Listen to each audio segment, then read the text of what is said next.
এই অভ্যুত্থানের মধ্য দিয়ে আমাদের প্রবাসী ভাইদের জন্য আমরা বেশি কিছু করতে পারি। আসসালামু আলাইকুম।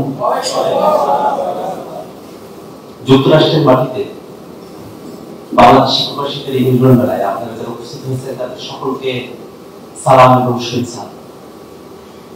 গভীর শ্রদ্ধার সঙ্গে স্মরণ করছে আমাদের সেই সব বীর সেনানীদের যাদের শাহাদাতের মধ্য দিয়ে আমরা এক নতুন বাংলাদেশ পেয়েছি। আমরা আমাদের শহীদ এবং আমাদের আত্মযোদ্ধাদের আমাদের আহত যোদ্ধাদের জন্য দোয়া করি, আল্লাহ আলামিন তাদের জন্য সর্বোচ্চ কল্যাণ নিশ্চিত করি। বাংলাদেশ একটা অভূতপূর্ব অভ্যুত্থান দেখেছে। এই অভ্যুত্থানে আপনি সিঙ্গেল একক নেতৃত্ব দেখবেন। এই অভ্যুত্থান এমন বাংলাদেশের নানা প্রান্তের মানুষেরা, সমাজের নানা স্তরের মানুষেরা, তারা সকলে স্বতঃস্ফূর্তভাবে এই অভ্যুত্থানে অংশগ্রহণ করেছে। এবং আপনারা যারা প্রবাসী আছেন, যখন বাংলাদেশে এই অভ্যুত্থানকে থামিয়ে দেওয়ার জন্য নির্লক্ষ করা হতো, যখন নেটওয়ার্ক বন্ধ করে দিয়ে ইন্টারনেট থেকে আমাদেরকে বিচ্ছিন্ন করে দেওয়া হয়, ঠিক সেই সময়টাতে এই অভ্যুত্থানকে গোটা বিশ্বের মানুষের কাছে জ্যান্ত করে দেখেছিলেন যারা আপনারা সেই মানুষেরা।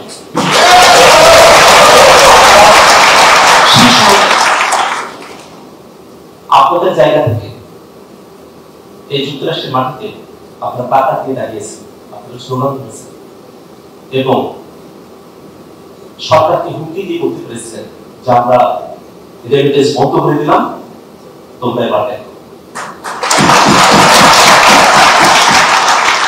আশা করি এই অভ্যুত্থানের মধ্য দিয়ে আমাদের প্রবাসী ভাইদের জন্য আমরা বেশি কিছু করতে পারি।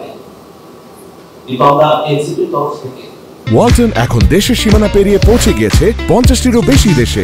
ওয়ালটন, ঘরে ঘরে বিশ্বজুড়ে। প্রবাসীদের ভোটাধিকারের জন্য জোরালো পদক্ষেপ নিয়েছে।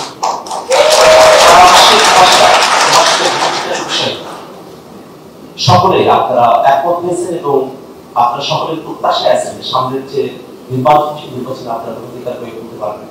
এবং আপনাদের কাছে প্রত্যাশা বাংলাদেশের মানুষেরা যে নতুন নেতৃত্ব, বাংলাদেশের মানুষকে নতুন বাংলাদেশ পছন্দ করে, সেই বাংলাদেশ নির্মাণে আপনারা নতুন নেতৃত্ব খুঁজে দিতে আপনারা অগ্রণী ভূমিকা পালন করবেন। বাংলাদেশে একটা বড় ধরনের পরিবর্তন হয়ে গেছে, একটা প্রচন্ড রূপান্তর হয়ে গেছে। একটা দলমত পদ সেই মতভেদ সেগুলোর বাইরে গিয়ে এই প্রজন্ম তারা দাঁড়িয়ে গেছে, তারা বাংলাদেশকে নতুন করে করতে চায়, তারা বাংলাদেশকে বিশ্ব মঞ্চে উপযোগী এবং প্রতিযোগিতায় বাংলাদেশকে দেখতে চায়। এই প্রজন্ম তারা বাংলাদেশে আর কাউকে প্রশ্নের মধ্যে রাখতে চায় না, সকলকে জবাবদিহিতার মধ্যে নিয়ে আসতে চায়। বাংলাদেশের মানুষের জন্য তাদের নাগরিক অধিকার এবং মানবিক মর্যাদাকে প্রতিষ্ঠা করতে চায়। বাংলাদেশের মানুষেরা দীর্ঘ সময় ধরে এই প্রতিষ্ঠানগুলো তৈরি না হওয়াতে যে সেবা বঞ্চিত হয়ে এসেছে, বাংলাদেশের প্রতিষ্ঠানগুলো গড়ে বাংলাদেশের মানুষেরা তাদের নাগরিক সেবাগুলো প্রাপ্ত হবে সেই অধিকারকে তারা নিশ্চিত করতে চায়। এবং এই নতুন বাংলাদেশ গড়ার মিশনে বাংলাদেশের প্রবাসী যারা আছে আপনারা ভূমিকা পালন করতে বলে আমরা আশা করি। আমরা জানি আমাদের অনেক ভাইয়েরা, আমাদের অনেক বোনেরা আপনারা এসেছেন, এখানে শিক্ষিত হয়েছেন, পিএইচডি ডিগ্রি অর্জন করেছেন, অনেকগুলো জায়গাতেই আপনারা এক্সপার্টাইজ অর্জন করেছেন। বাংলাদেশে আপনাদের অনেক কিছু দেওয়া আছে।